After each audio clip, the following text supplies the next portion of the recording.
Dunia bahkan belum benar-benar selesai membicarakan 5G. Sebagian negara masih memperluas jaringannya, sebagian lagi masih memperdebatkan dampaknya. Tapi di balik itu semua, Indonesia ternyata sudah melangkah lebih jauh.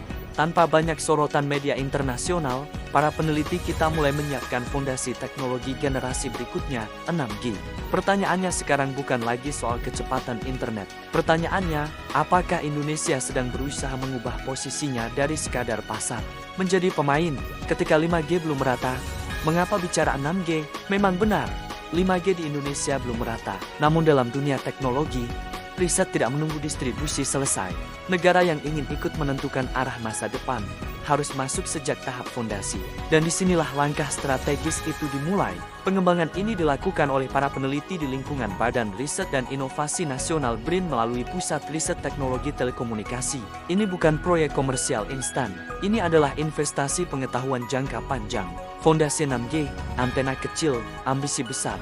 Fokus riset saat ini terdengar teknis, tapi sangat krusial, pengembangan antena microstrip single layer dan multi-layer untuk frekuensi ekstrem. Kenapa antena? Karena di frekuensi tinggi bahkan hingga 110 GHz presisi adalah segalanya. Tanpa antena yang stabil, efisien, dan kompak, 6G hanya akan menjadi konsep di atas kertas. Tantangannya luar biasa, frekuensi sangat tinggi wave, ukuran harus tetap kecil, efisiensi energi tetap optimal, muat dalam perangkat yang semakin tipis. Bayangkan, satu smartphone modern sudah memuat berbagai antena, seluler, Wi-Fi, Bluetooth, GPS. Kini ditambah 6G yang bekerja di spektrum lebih tinggi. Ini bukan sekadar miniaturisasi, ini soal rekayasa presisi tingkat tinggi. Infrastruktur riset, apakah Indonesia siap? Riset ini tidak main-main. Prosesnya dimulai dari simulasi elektromagnetik digital, optimasi desain, fabrikasi prototip presisi tinggi, hingga pengujian laboratorium mendalam.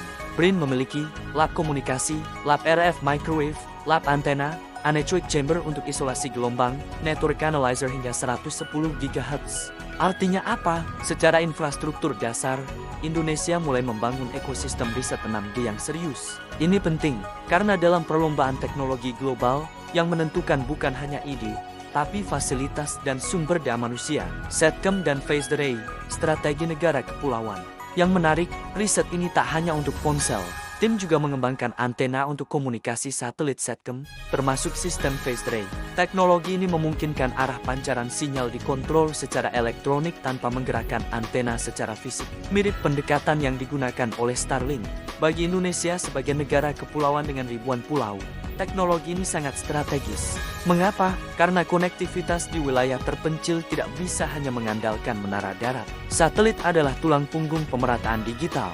Jika 6G terintegrasi dengan sistem satelit adaptif, Indonesia bisa melompati keterbatasan geografisnya sendiri. Persaingan global, arena geopolitik baru. Namun ini bukan arena yang sepi. Tiongkok sudah memulai riset 6G sejak 2019 dengan target komersialisasi sekitar ke 2030. Amerika Serikat, Inggris, Finlandia, dan Korea Selatan juga agresif. Di Inggris, misalnya, riset 6G dikembangkan di University of Surrey, yang memiliki pusat inovasi komunikasi masa depan. Mengapa negara-negara besar begitu serius? Karena 6G bukan hanya soal internet lebih cepat.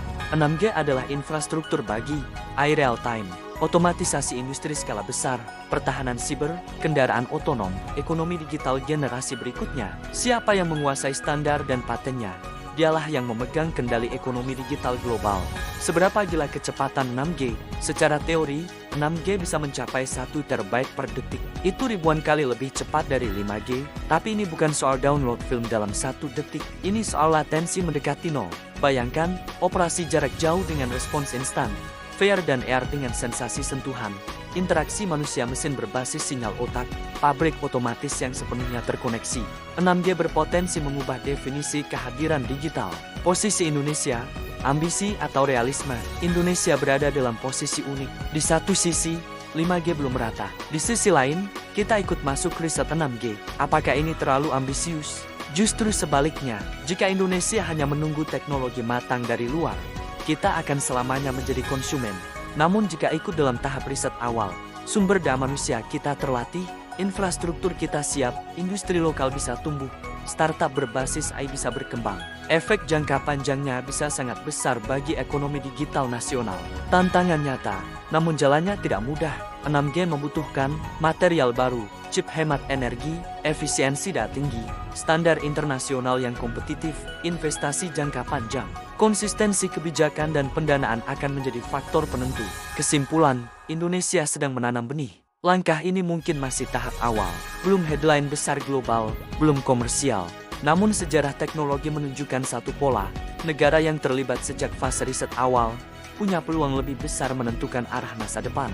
Tahun 2030 mungkin terasa lama, tapi dalam dunia teknologi, satu dekade itu sangat singkat. Ketika 6G resmi hadir nanti, pertanyaannya bukan lagi, apakah Indonesia siap memakai, tapi apakah Indonesia ikut menentukan? Masa depan konektivitas sedang dirancang hari ini, dan Indonesia, perlahan tapi pasti, memilih untuk ikut berada di meja perancangnya. Bagaimana menurut Anda? Apakah ini langkah visioner? Atau terlalu dini? Tulis pendapat Anda di kolom komentar. Inside Daily akan terus mengawal perkembangan teknologi strategis Indonesia.